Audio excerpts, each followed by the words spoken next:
when you're going through the journey, you're finding more and more of yourself. You're getting rid of the weaknesses and, and strengthening yourself. So this whole process is about, again, creating that journey that defines you at a stronger level, the best possible, say, highest level that you can be to maintain that goal. I think a lot of people look up to them and wonder, how did they do it? But it might not be that much of a secret, certainly not as you share what the secret is that successful people do on a day-to-day basis. But I wanted to start this conversation on confidence affirmations by asking you first, what is the XI definition of success? Well, I think that's really the key. Is what is what is the definition of success and all? Because there's so many people out there that have had success, and they literally come running to me. It's like, Moss, I've done it all. I've got all the money I could do whatever, but shit, I'm not happy. What's missing? What's going on? I thought this was gonna fulfill it. And there's a lot of non-successful people or successful people on the way on that trajectory on the same thing. So how do we define success?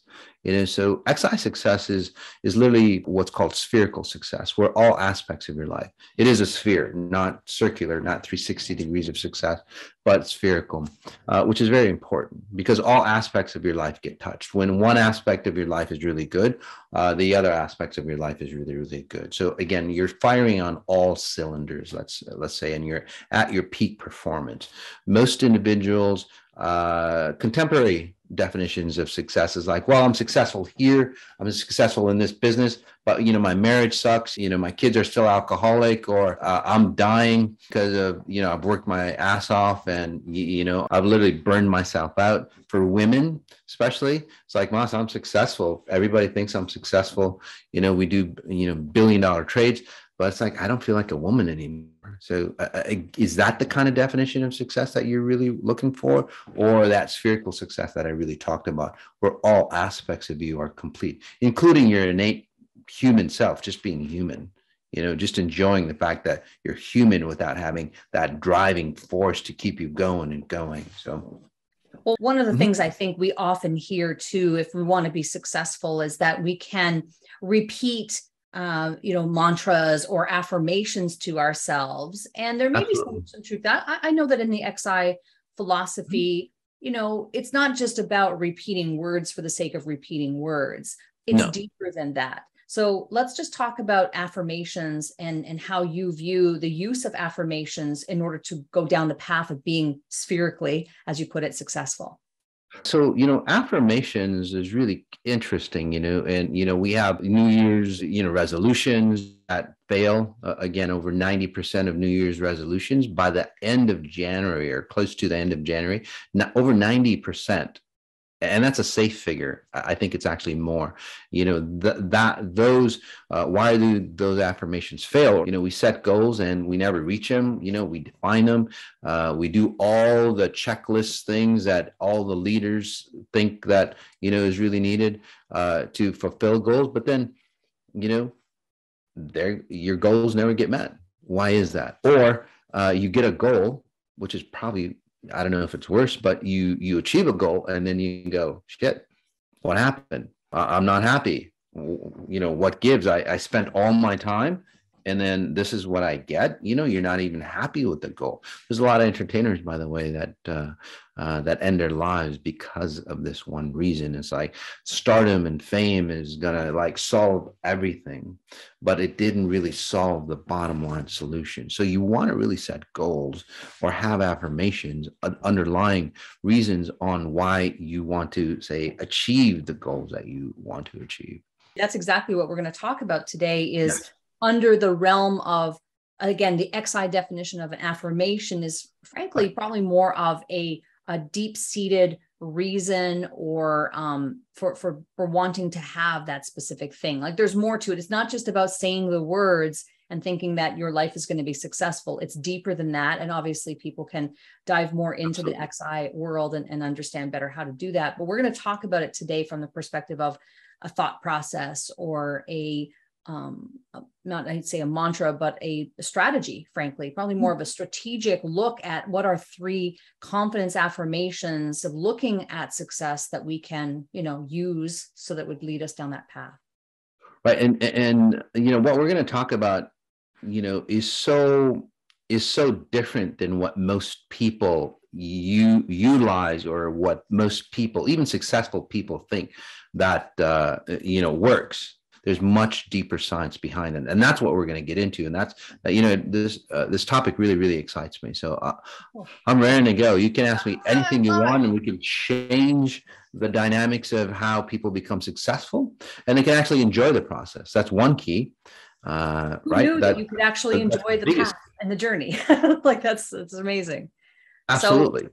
So Masa, why don't we jump into the 3 confidence XI style affirmations that successful people use, and we'll go through them one by one and explain what that frequency, or I said strategy, but it is a frequency level that you really have to tap into. So what is the first confidence affirmation?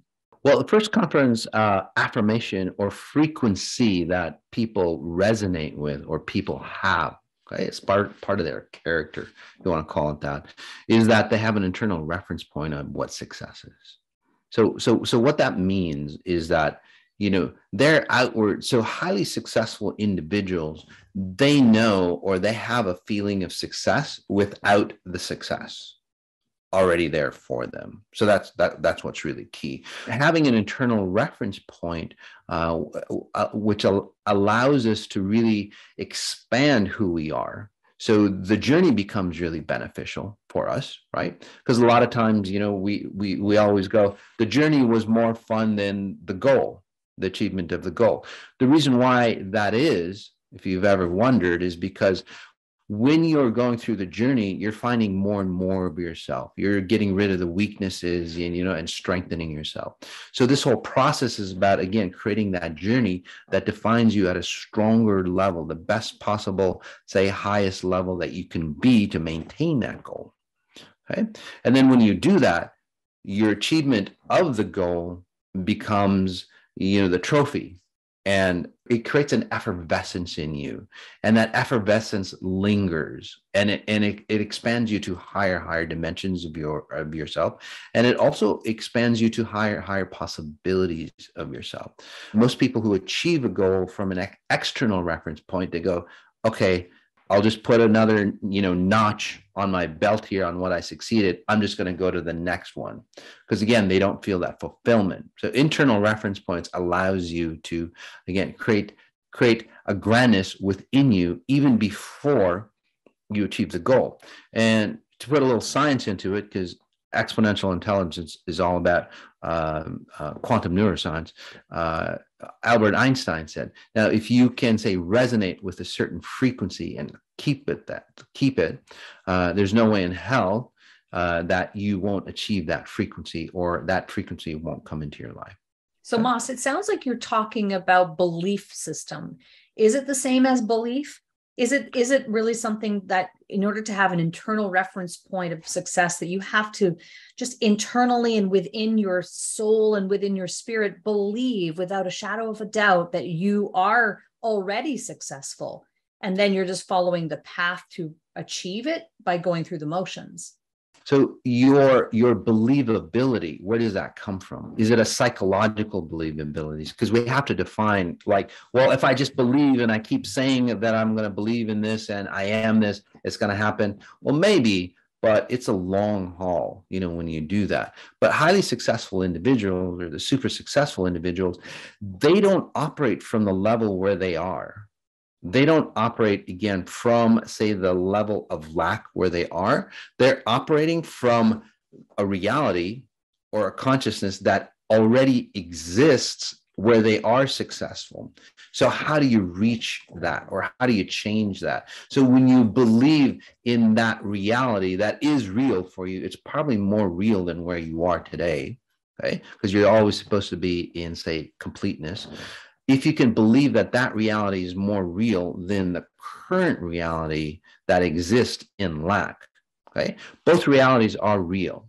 It just depends on which one you try to focus on. So if you actually believe, again, this is defining belief for you. It's not a psychological belief. It's a belief that there is a dimension out there that you are already successful. You are just seeking that coordinates of that dimension. Simple as that. It's almost like you're acting in the current state that you are in. You're acting as if you already achieved that level, and Yes. you're acting and behaving in ways that are the future you. Mm-hmm. Yes. So just to put it simply, say you want to buy a new product. I'm always into electronics and gadgets and stuff like that. So it's like, I wonder if they have the product. And then you call the store up and they go, yeah, we got the product. So your belief system is that you already have the product. The product is you, a successful self. Now all you have to do is get to the store and get the product. I love that. That's a great analogy. That's how it is, right? Most people wonder here. It's like, I wonder if that product's there. I wonder if they have it on the shelf. Do I have to wait for it? Is it in manufacture? Wherever it is it ready for me to pick up? So highly successful individuals literally know they've already called in. It's like, hey, is this available for me? And it's like, yep, it's here waiting for you. Got your name on it. Let me get in the car and I'm on my way. Yep, exactly. And that's the next key, is the direction. Yeah. Right? So this is confidence affirmation number 2 that we're moving into now. Yes. So the direction of where you're going. So highly successful individuals look for coordinates in space and time. Now that might sound far-fetched, or a Marvel movie that you're watching, but it is success. There's dimensions, and again, there's a lot of research behind it. Those successful individuals know that, again, that there is a reality or a dimension where they exist. So they're searching for that direction. Okay? They have a deeper knowing on which way that direction is. Most individuals who create, say, a specific direction, they have an image in their mind of what they're going to look like, or what that goal is, and the specifics of the goal and so on, which is okay. Okay. But without, say, a specific coordinate, or, if XYZ store has it, you need to know the address of XYZ store. That's all I'm saying, right? So those successful individuals know the specific address on where their, say, successful self resides. Okay? Is that more than visualization, Moss? Because you were mentioning about like sort of seeing, where are the coordinates. I thought of visualization, but I have a feeling that you're talking about something deeper than visualization. It is. It's much deeper than visualization. It's your internal GPS system, which is actually success tip number 3 here, is that those individuals have an internal GPS system, an internal success GPS system that starts guiding them. Literally, like, you've got Google Maps that tells you take a left, take a right, right? They have that internal GPS mechanism on. Most people have that internal success mechanism off. So, and it's off, and where they go, or what happens to them, is that they go off track. They go into situations where they shouldn't, and all that old success paradigm or goal setting paradigm. You don't want to do that. You want to, again, have that specific coordinate locked into your GPS, and make sure you hit the GPS that says let's go on there. You click that button that says let's go, and then you're on that autopilot. And you'll see these. You might think it's theoretical, but you see these individuals that are so, say, focused, right? And people go, you got to have focus. So highly successful individuals will go, I'm very focused, right? Or that you meet them, or you interview them, like an Elon Musk and those shakers and movers, and they go, God, they're really focused. They know what they want. Well, I'm telling you the underlying mechanics on why they're so focused, or how they got to be so focused. Most people look at them and go, they're so focused, I better focus in on the surface level stuff and get more detail of, say, whatever that I want to create. It's not that kind of focus that you want. It's the internal, again, the internal coordinates of that success reality, or simulation of yourself, or dimension of yourself, that you're looking for. And that's the focus that they've got. You just mentioned Elon Musk. Is Elon Musk a good example of someone who follows these 3 principles, or has these frequencies, or ability to have these types of frequencies? Well, he follows the success mechanism frequencies, that we just talked about. He's got an internal reference point of what success is, or what success looks like, or the concept of what he's trying to create looks like. He's got, say, specific coordinates internally. He might not know that, but he just knows that there's a specific direction that he goes to, and he has that success GPS mechanism turned on. But again, that's just one component of success, spherical success, that we were talking about. Okay. The other aspects of him is he needs exponential intelligence. He needs a couple sessions with me, because if you look at his personal life, and many successful individuals, that's why they come to me. Highly successful individuals, they might not have it right the way Elon does. They might have it the old way, where you have to, say, sacrifice yourself. You have to turn into another version of yourself and so on, to be a high level CEO and so on. And that's where you get burnout and so on like that. This is where Elon doesn't get burnout. He craves more and more, if that makes sense to you. So that's a whole different topic that we can talk about, by the way. I'm going to mark that down. I'm going to mark that down for a future episode, Miles. Yes.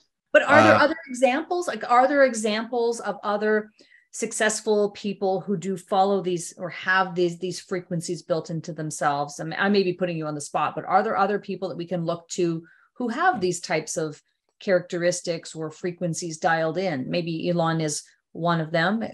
Are there others that you can think of that come to mind? I'm sure there are people out there, but if like, say, I knew them, or there are people that I've worked on, they're highly successful individuals, which I can't name names, that are running these frequencies, and they run billion-dollar companies. Yeah, and I don't want you to reveal anything that's confidential, for sure. Yeah. So I can't name names, but yes, definitely, those people are running successful frequencies. But the key is that these three components will get you to success faster than anything else that's out there. But you want to have that spherical success. You want to have that you want to use these tools, not to, say, sacrifice yourself and then use these tools, because that's what most people do. You want to use these tools so all aspects of yourself, again, enhance. And you look a lot of those great entertainers, it's like, shit, they might look like they have the perfect life. They're going to all these parties and stuff, but God, internally, they're on their 10th divorce, and, they're on addictions, or, worse yet, all those worst things that you hear about them. So again, is that real success? I'm talking about, again, spherical success. These three concepts will get you to success, but again, there's a bigger version that we need, and that's about building your internal, say, structure to hold on to these tools, because once you get these tools, they're very, very powerful. So you want to have a solid, say, understanding of who you are, and then use these tools. And that's where the 18-day hyper meditations and some of the other specific programs that we do for leadership really come in. Yeah, I love this. Great conversation. Thank you so much, Moss. And just a reminder to our viewers and to our listeners to follow the XI podcast, Xponential Intelligence. And we, of course, have regular content coming your way on YouTube and on all your social channels, Moss. So thank you so much for joining us today, and we will see you in the next episode. All right. Thank you.